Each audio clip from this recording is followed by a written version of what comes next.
E aí pessoal, tudo bem? A gente vai continuar falando sobre séries de Taylor hoje. Lembrando que uma série de potências, ou a série de Taylor propriamente, né?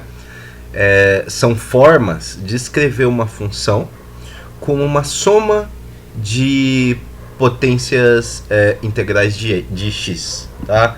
Ou seja, eu posso reescrever uma dada f como uma série de potências de x, né?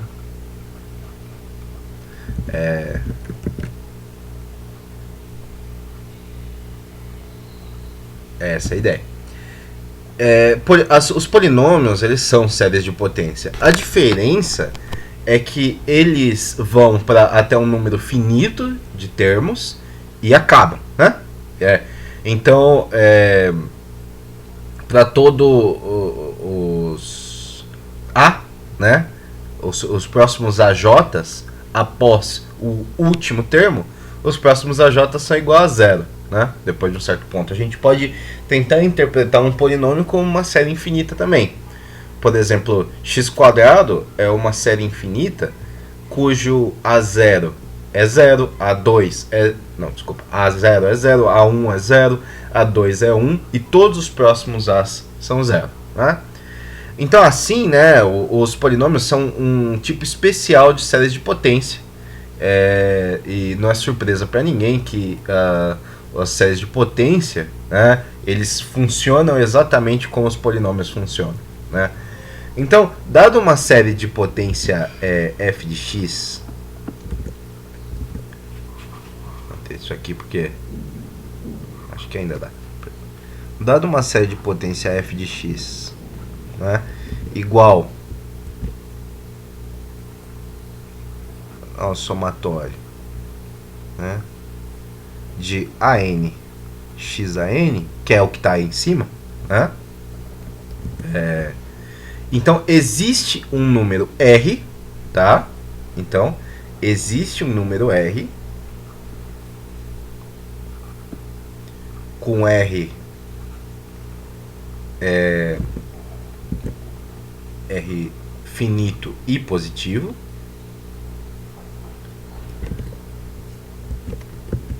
Na verdade, r pode ser infinito, né? Ele só pode ser não negativo, né? Então ele pode ser não negativo, onde a gente aceita que o módulo de x, né, é menor que esse número r, tá? E portanto, para essa situação, né, para a existência desse número r, nessa condição, eu vou escrever isso aqui. Vai.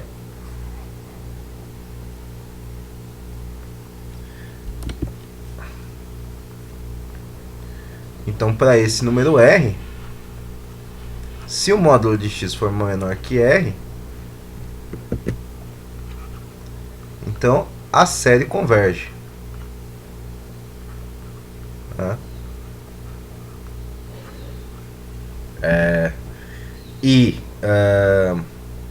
Se o caso da soma do módulo de x maior que r, a série diverge. Lembrando que para f de x igual a r, né, é indefinido, a gente não sabe o que está acontecendo. Tudo isso a gente já viu, né? A gente já viu que esse r é chamado de raio de convergência, né? E então a gente vai desenvolver coisas a partir disso, né? Então, a partir da situação de convergência, né, módulo x menor que r, se a f de x tiver todas as suas derivadas superiores, né, e a fórmula de Taylor, né, ela vai dizer que os elementos an, a condição é que a f tenha todas as derivadas superiores, né? Então a n vai ser a enésima derivada da f, né, no ponto zero, dividido por n fatorial.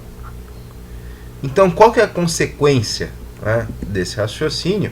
A consequência desse raciocínio é que eu posso reescrever a f de x como sendo a f de 0 mais a f' de 0 vezes x, né, mais a f duas linhas de 0 vezes x quadrado sobre 2, né, e seguindo, né, a gente pode ir seguindo, tá? Isso aqui é consequência. Então, se a gente conseguir escrever, né, essa série de potências, a gente consegue dizer o que é esse raio de convergência, né? O raio de convergência da série dessa série, né, é infinito, né?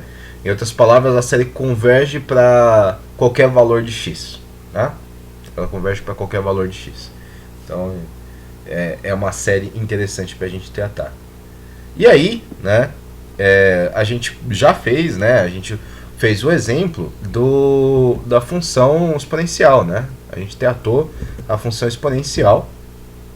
Se a gente fizer, portanto, f de x igual à função exponencial, né?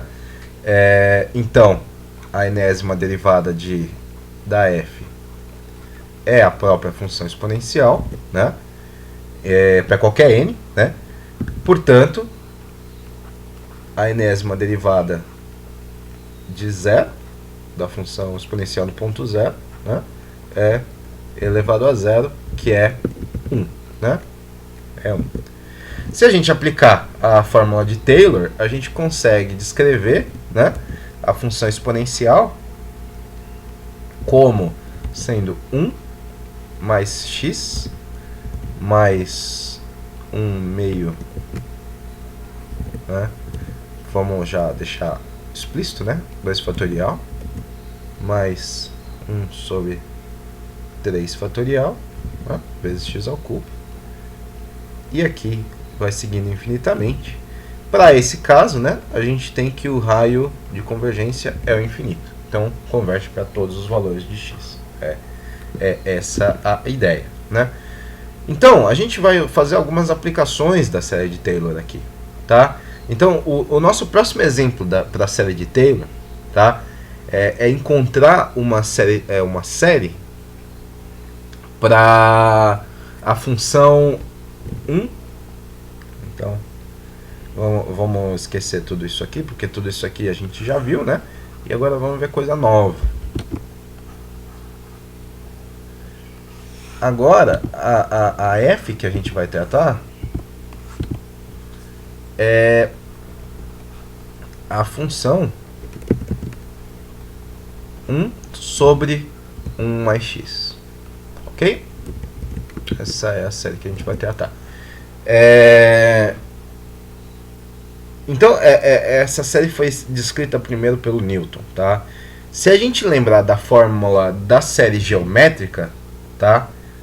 Qual que era a fórmula da série geométrica? Deixa eu escrever bonito. Eu esqueci de colocar o x aqui.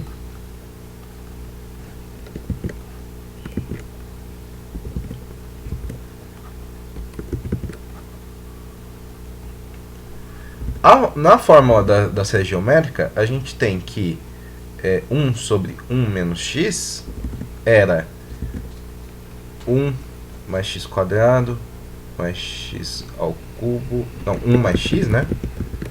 Mais x quadrado mais x ao cubo e vai. Isso, né, com a condição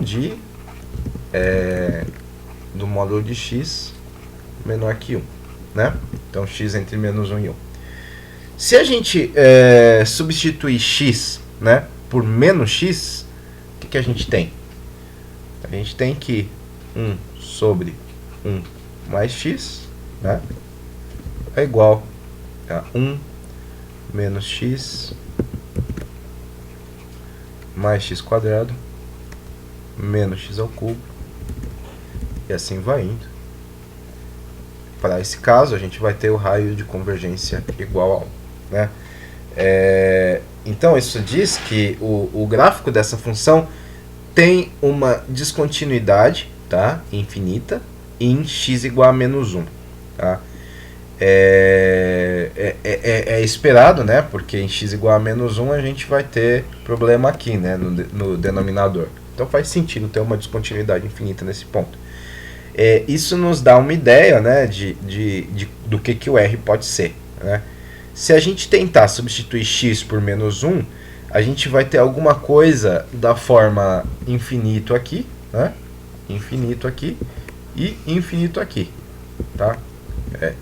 Esse problema que a gente vai aparecer, né? Porque x igual a menos 1 vai dar 1 menos menos 1 mais 1, né? Mais menos 1 ao quadrado, que é mais 1, e a gente vai somar, né? 1 infinitamente, né? Se a gente substituir menos 1 aqui. Então a gente vai ter problema, a gente vai ter infinito igual a infinito, tá? Né? Então a ideia é justamente que o raio de convergência para essa série é 1. No 1 a gente tem problema. Então, né, a gente pode derivar da fórmula da série geométrica uma série de Taylor, né? É isso que a gente fez aqui. A gente conseguiu derivar uma série a partir de outra série. É uma curiosidade interessante, né? A gente poder fazer esse tipo de coisa. Então, vamos seguir agora com os exemplos para funções menos intuitivas do ponto de vista polinomial, tá? Então, agora a gente vai tratar a função seno, tá? Aqui, então, para usar a série de Taylor, a ideia é encontrar a expansão da função seno de x. A gente já fez isso, mas a gente não mostrou, né? Então a gente tem que calcular as derivadas da função seno para isso. Portanto, a gente está tomando f de x igual a seno de x, tá? E eu vou fazer o seguinte, né? A primeira derivada da seno de x, né? O próximo passo é encontrar as derivadas. Então, seno linha de x é cosseno de x. Seno duas linhas de x é igual a menos seno de x. Seno três linhas de x é igual a menos cosseno de x. E a quarta derivada de seno, né?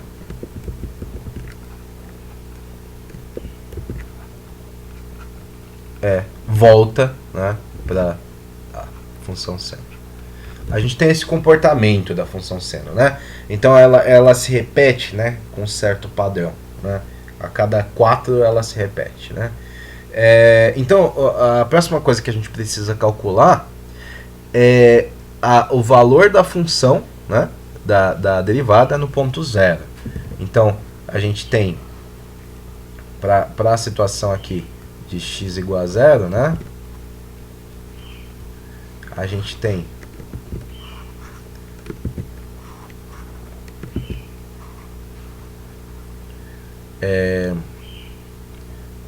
que a f de 0 é 1, né?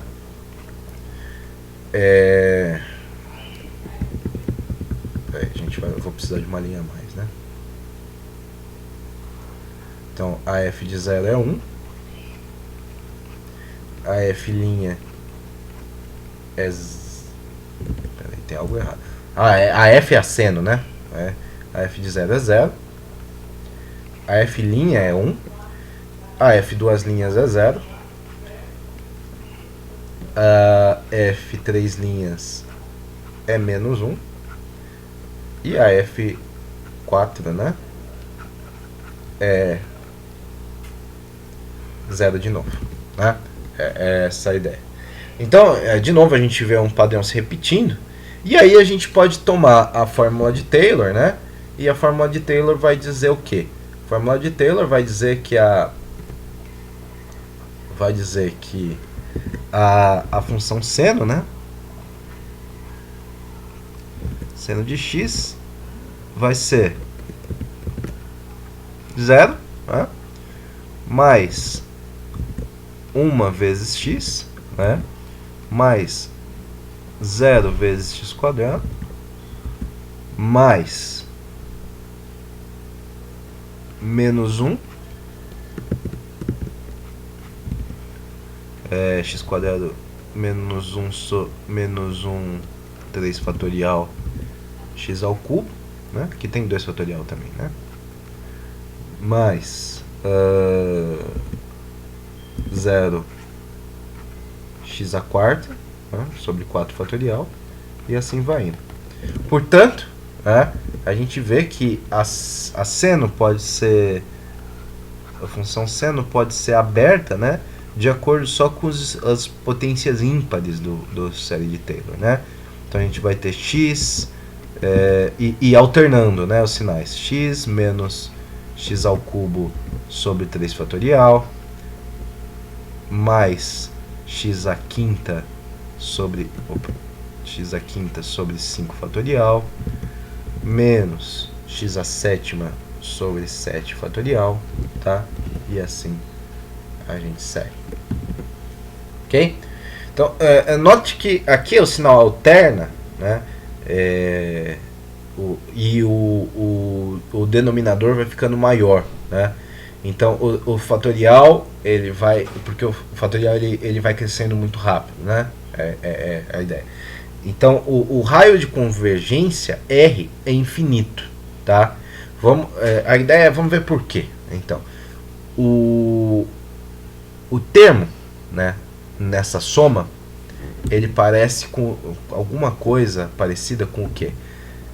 Com x elevado a 2n mais 1, né? Porque ele é ímpar, né? 2n mais 1 fatorial. É isso que aqui parece o Taylor.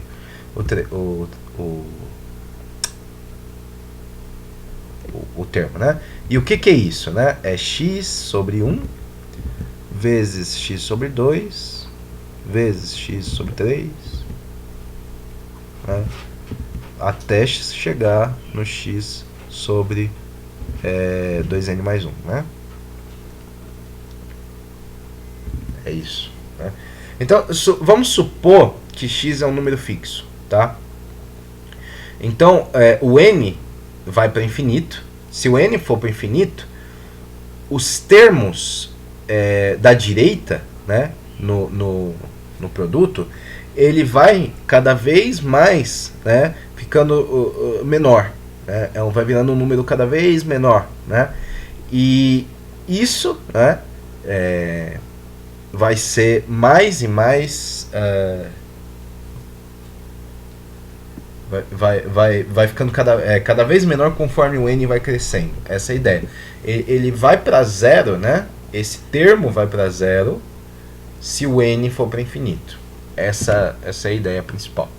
Então, em outras palavras, o termo na série ele vai ser cada vez menor, né, quando o n for maior.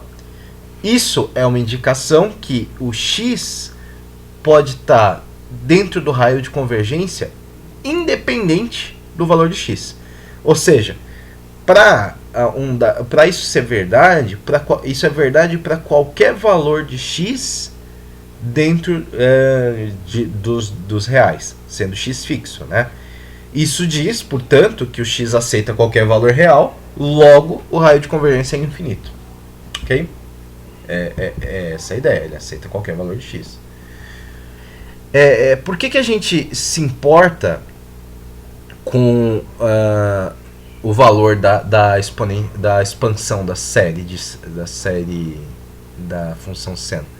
Se a gente usar termos, né, suficientes da série, a gente pode ter um bom valor estimado do valor da função seno para qualquer valor de x, tá? Lembrando que as calculadoras, elas fazem, né? As calculadoras, os programas de computador para poder calcular uma função não polinomial, ele faz uma expansão de Taylor, tá?